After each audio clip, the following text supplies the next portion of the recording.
For more information, go to thericksmithshow.com. If you've missed any portion of the program, you can download the podcast at thericksmithshow.com. You're listening to WIN, Workers Independent News, a diversified media enterprises production.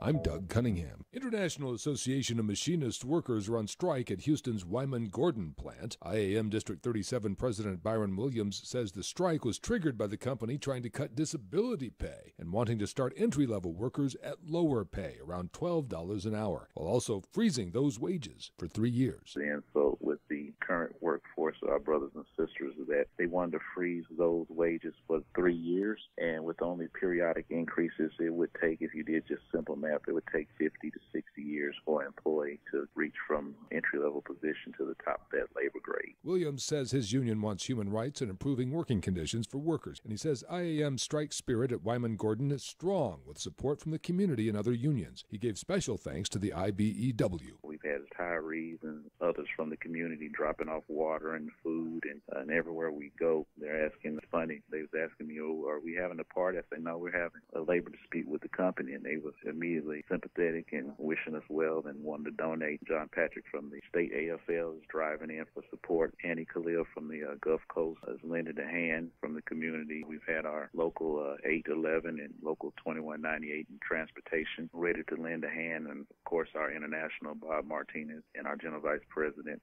Mark Blondin. At a rainy Good Jobs Nation rally in Indianapolis this week, U.S. Senator Bernie Sanders urged unity in the face of politically divisive hatred. He urged people to rally around a progressive workers' political agenda to overcome the billionaire class. What we are doing here in Indianapolis is what must happen in every state in this country, and that is people standing together and demanding an economy and a government that represents all of us and not the 1%.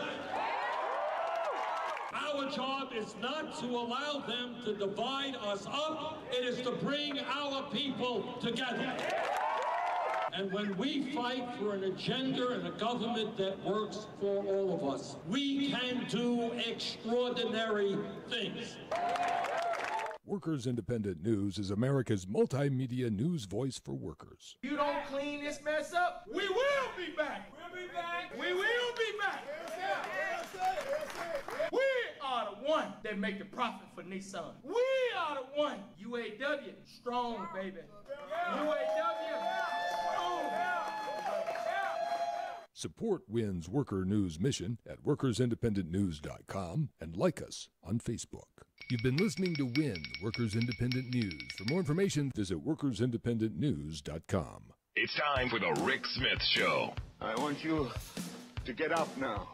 I want all of you to get up out of your chairs.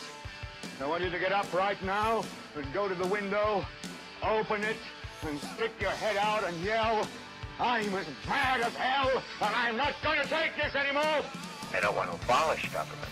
I simply want to reduce it to the size where I could drag it into the bathroom and drown it in the bathtub. You bet I cut the taxes at the top. How dare you? How dare you? Go ahead, make my day. The Rick Smith Show starts now.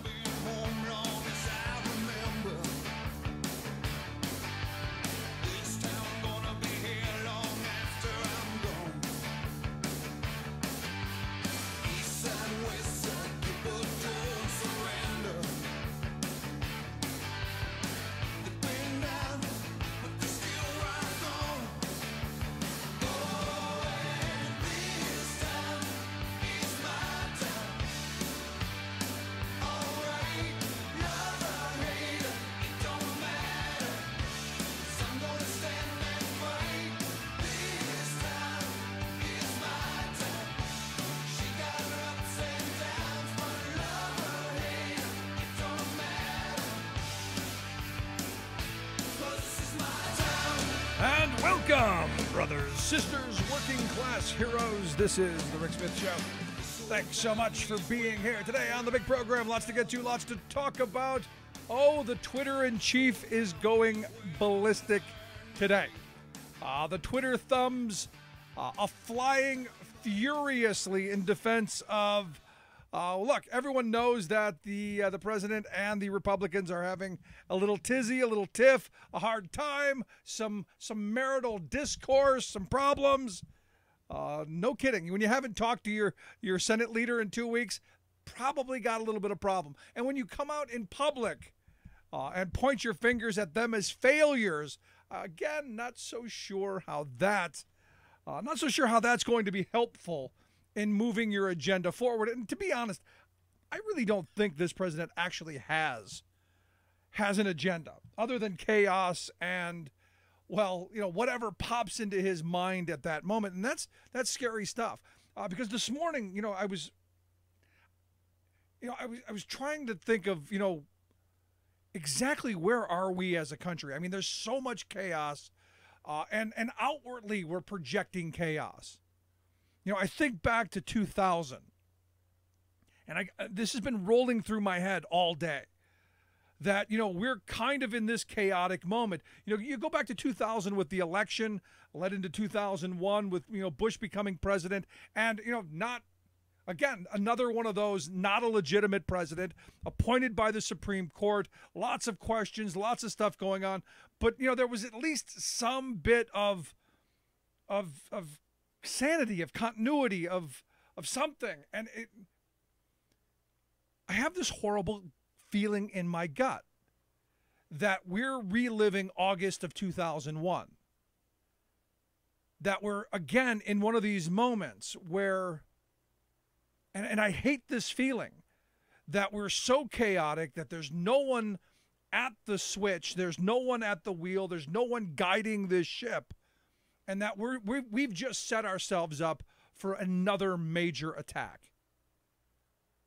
And I know that it's horrible, but I can't get it out of my head because I keep thinking back to, back in 2001, we had a president who didn't bother to read presidential daily briefings because they were too long. Again, had to be 2 pages long going back then. And I don't even know if this guy reads them at all or gets briefings at all. And you go, is there anyone at the switch? And, look, the difference between now and then was, we weren't, in a war then. We weren't, blowing things up back then. So maybe, possibly, I'm hoping I'm wrong. But I look at just how dysfunctional we are from the outside looking in, and it's frightening. It's frightening how just chaotic things have been. And if you're looking at us from the outside, if you're looking at this president, basically being Dr. Jekyll, Mr. Hyde, and a third cousin this week, you got to go, wow. Is there anybody, are there any adults in the government? Is anything getting done? And look, he put a whole bunch of people into positions in these cabinets who have no clue of what they're doing, or I would argue even why they're there, other than that they're ideologues and, campaign donors. So when I see this fight going on, and I see this pie fight in the Republican Party, one, I got to be honest, there's part of me that goes, I'm happy to see it because none of the really ugly, bad stuff is going to get done. But the other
the less safe category, because I come back to where I started with this, which is, while we're having all of this buffoonery and we're having all of this clowning around and we're having all of this political theater and this reality show, as this is playing out before our eyes, and we're, pointing out the insanity, and, we're having little Twitter wars and all this stuff is going on.